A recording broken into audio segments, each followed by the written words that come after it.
Video شروع کرنے سے پہلے ہمارے channel Alhuda online Quran academy centre کو سبسکرائب اور ویڈیو کو لائک کریں۔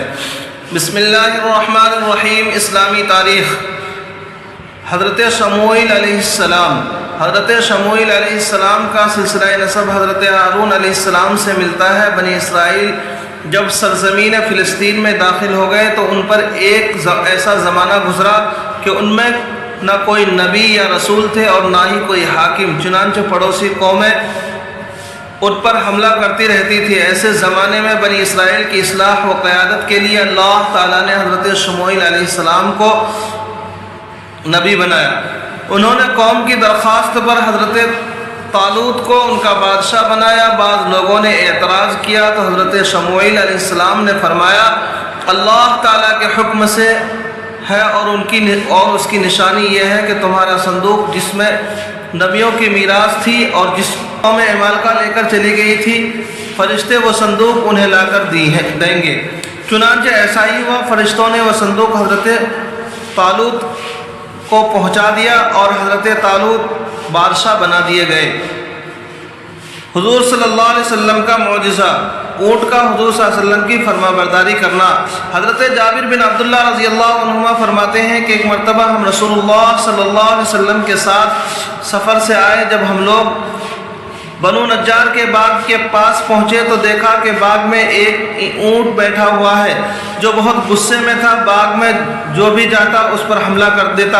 رسول اللہ صلی اللہ علیہ وسلم باغ میں داخل ہوئے اور اونٹ کو اپنے پاس بلایا تو وہ آیا اور رسول اللہ صلی اللہ علیہ وسلم کے سامنے منہ کے بل زمین پر بیٹھ گیا۔ پھر آپ صلی اللہ علیہ وسلم نے اس کی نکیل منگوائی اور اس کو پہنا کر اس کے مالک کے حوالے کر دیا اور صحابہ کی طرف متوجہ ہو کر فرمایا کہ زمین و آسمان کے درمیان جتنی بھی چیزیں ہیں وہ جانتی ہیں کہ میں اللہ کا رسول ہوں، سوائے غیر ایمان والوں کے، انسان و جنات کے۔ ایک فرض کے بارے میں جماعت سے نماز پڑھنے کی تاکید۔ رسول اللہ صلی اللہ علیہ وسلم نے فرمایا مردوں کو چاہیے کہ وہ جماعت کو چھوڑنے سے رک جائیں ورنہ میں ان کے گھروں میں آگ لگوا دوں گا۔ نوٹ، جماعت چھوڑنے والوں کے لیے حدیثوں میں بہت سخت وعیدیں بیان کی گئی ہیں، اس لیے تمام مسلمان مردوں پر جماعت کا اہتمام کرنا ضروری ہے۔ ایک سنت کے بارے میں علم کی زیادتی کے لیے دعا۔ علم کی زیادتی کے لیے اس دعا کا اہتمام کرنا چاہیے، رب زدنی علما۔ ترجمہ، اے پروردگار میرے علم میں زیادتی عطا فرما۔ ایک اہم عمل کی فضیلت، قرآن کو غور سے سننا۔ رسول اللہ صلی اللہ علیہ وسلم نے فرمایا جو شخص قرآن کی ایک آیت سننے کے لیے بھی کان لگا دے اس کے لیے ایسی نیکی لکھی جاتی ہیں جو بڑھتی چلی جاتی ہیں، اور جو شخص اس آیت کو پڑھے وہ آیت اس شخص کے لیے قیامت کے دن ایک نور ہوگا جو اس نیکی کے بڑھنے سے بھی زیادہ ہے۔ ایک گناہ کے بارے میں عہد توڑ ڈالنے والوں کا انجام۔ قرآن میں اللہ تعالیٰ فرماتا ہے جو لوگ اللہ سے پختہ عہد کرنے کے بعد توڑ ڈالتے ہیں اور جن تعلقات کے جوڑنے کا اللہ نے حکم دیا ہے ان کو توڑتے ہیں اور زمین میں فساد پھیلاتے ہیں، انہی لوگوں پر اللہ کی پھٹکار ہوگی اور آخرت میں ان کے لیے بڑی خرابی ہوگی۔ دنیا کے بارے میں نافرمان قوموں کی ہلاکت کی وجہ۔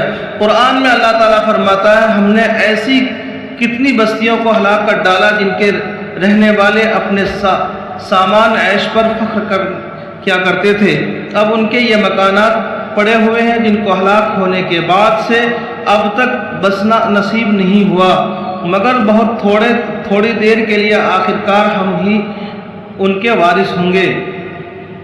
خلاصہ، دنیا کے ساز و سامان پر اترانا اب نہیں چاہیے کیونکہ اللہ تعالیٰ اس کو کبھی بھی ہم سے چھین سکتے ہیں، جیسے کہ ہم سے پہلے کتنے ہی عالیشان مکانات کو تباہ کر دیا گیا اور آج اس کا نام و نشان بھی باقی نہیں رہا۔ آخرت کے بارے میں دنیا کی آگ جہنم کی آگ سے ڈرتی ہے۔ رسول اللہ صلی اللہ علیہ وسلم نے فرمایا تمہاری یہ آگ جہنم کی آگ کا 70واں حصہ ہے، اگر یہ 2 مرتبہ پانی سے نہ بجھائی جاتی تو تم اس سے نفع نہ حاصل کر سکتے۔ یہ آگ اللہ تعالیٰ سے دعا کرتی ہے کہ وہ اس کو دوبارہ جہنم میں نہ ڈالے۔ طب نبوی سے علاج، زمزم کے فوائد۔ حضرت ابن عباس رضی اللہ عنہما نے زمزم کے بارے میں فرمایا یہ ایک مکمل خوراک ہے اور بیماریوں کے لیے شفا بخش بھی ہے۔ نبی کریم صلی اللہ علیہ وسلم کی نصیحت۔ رسول اللہ صلی اللہ علیہ وسلم نے فرمایا جب تم میں سے کوئی نیند سے اٹھے تو پانی کے برتن میں ڈالنے سے پہلے 3 مرتبہ اپنے ہاتھ دھو لے۔ اللہ تبارک و تعالی عمل کرنے کی توفیق نصیب فرمائے۔